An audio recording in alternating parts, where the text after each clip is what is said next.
Okay, these are the rotary mags for the Hatsan AT44 22 cal.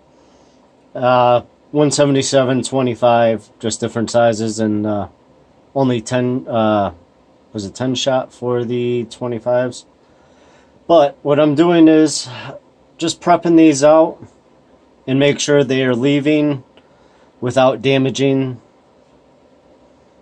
the pellet. These are JSB 18s. Just putting in here. I've heard some people having issues where they were damaging the tail or whatnot and getting inaccurate pellets. So all I'm going to do is, I just started, but I figured I'd record this.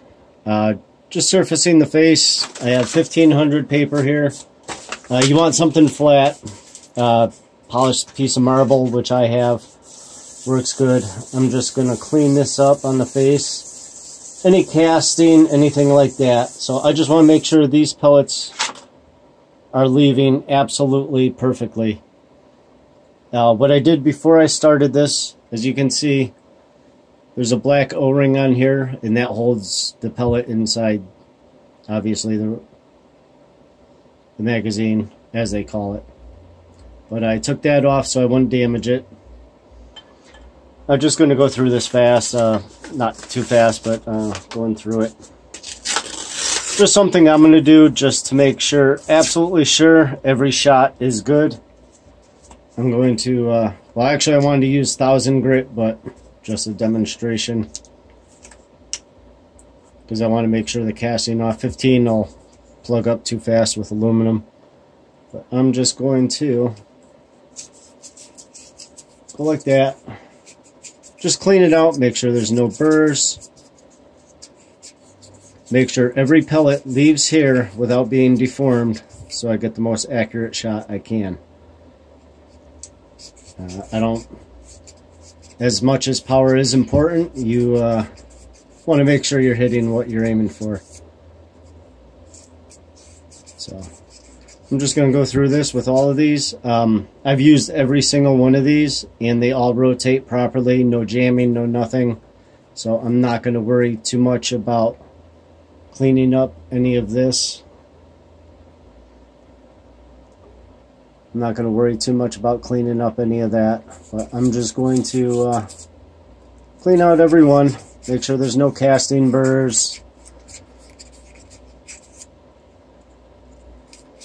And that's pretty much all I'm going to do. I wouldn't do the sanding back here. This is raised right here. So you do not want to lower that bump right down, because otherwise this will be sliding back and forth, which you don't want. But just one more process of making my gun as accurate as possible. I've just read too many articles. Too many people have complained about it. So they bought another magazine and doing that. But I'm just going to be preventive and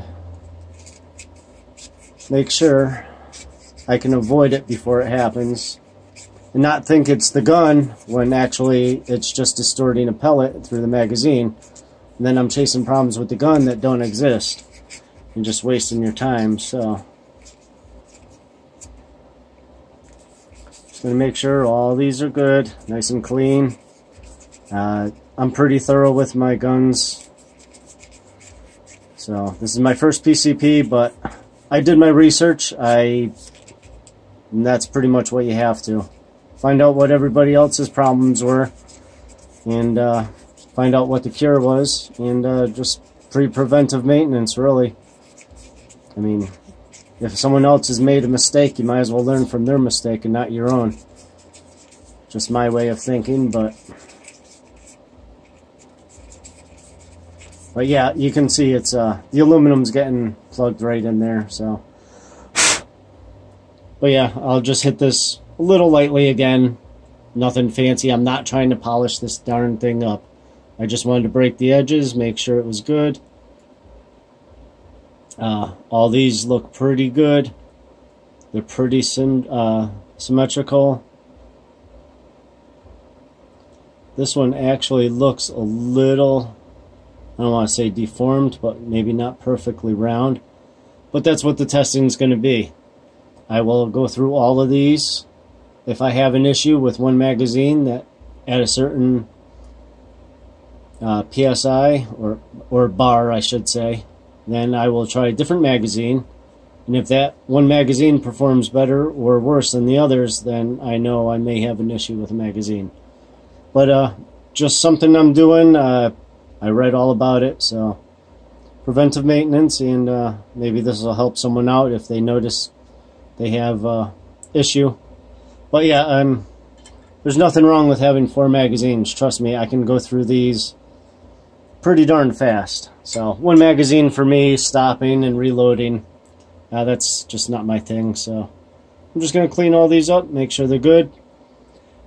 I really wish I knew someone, or I'll have to do research and just anodize these, because that would actually, I'd like to pick up a few more, but to anodize these and just protect them from corrosion, and maybe just have a couple with a heavier pellet like the H&N 21 grains. So that way I can just look at it, grab it. I could probably even use a permanent marker. That might do it. I thought about powder coating, but that would actually, which I do my own powder coating, but I think that would add too much of a film and probably cause issues where I would have to clean every single hole out, and that's just more work than I really want. So yeah, so I just figured I'd do a video on this and show everybody what I'm doing there, and hopefully this can help someone out, or give someone else the idea to do it also. So just thought I'd share, and have a good one.